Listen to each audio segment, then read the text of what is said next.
In order to change the oil, you will have to purchase an oil filter, an oil can, and a drain plug. You can order the parts and products used in the video on the CarParts.com website via the link in the description. Turn off your vehicle's ignition. Set the parking brake. Pull the hood release handle and open the hood.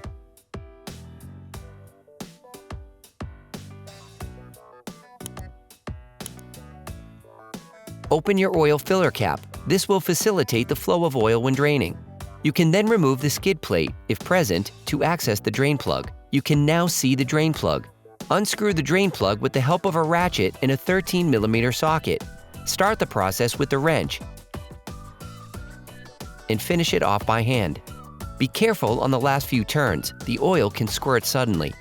You will have to anticipate this, making sure you have an oil collector on hand. Let the oil run out for about 10 minutes. When you change the oil, you should also replace the oil filter. Hey, it's Alex from CarParts.com. If you enjoyed this video and want to support us, like, comment, and subscribe. Okay, back to work. To access the oil filter more easily, we recommend removing the air take resonator. Using a flathead screwdriver, loosen the holding clip for the air intake duct on the airbox. Then, take out the duct. Still using the screwdriver, unscrew the hose clamp from the air intake resonator. Disconnect the electrical connector. Using the screwdriver, press on the connector. Then pull out the hose to remove it. You can now remove the air intake resonator. Using a ratchet, a large extender, and a 24mm socket, release the filler cap by turning it counterclockwise until it turns easily. Finish unscrewing it by hand. Remove the oil filter. When released, turn it upwards to avoid spilling any oil. Place it in a liquid collector. Remove the filter by prying on it with a flathead screwdriver.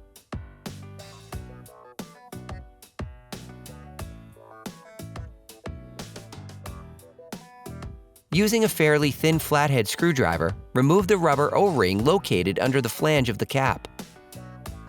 Clean the filler cap with brake cleaner and paper towel.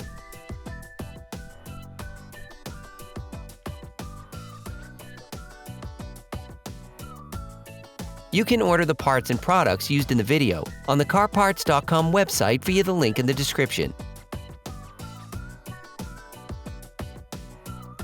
Replace the seal with the one provided in the new filter box, taking care to oil its surface well.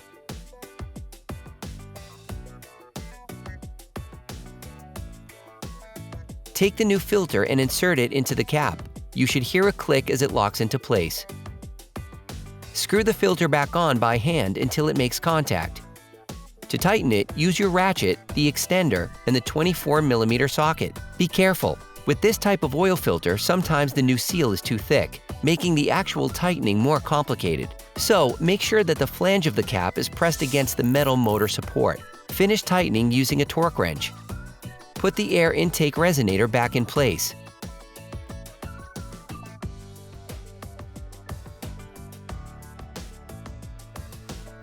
Replace the air intake hose.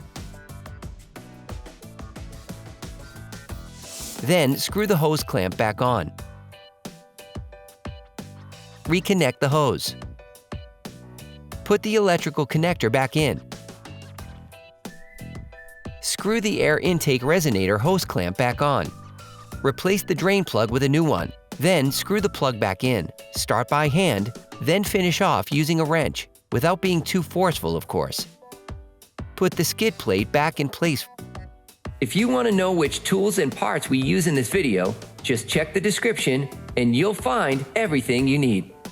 It is necessary to pour oil back into the motor at this point. This step must be done with care and precision. It is then necessary to add the oil to the engine. Begin by putting 90% of the suggested amount.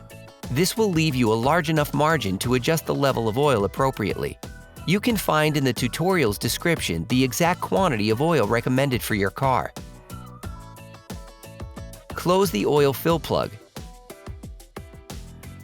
start the engine and let the car run for 30 seconds. This will fill the oil filter. Remove the oil gauge and wipe it down.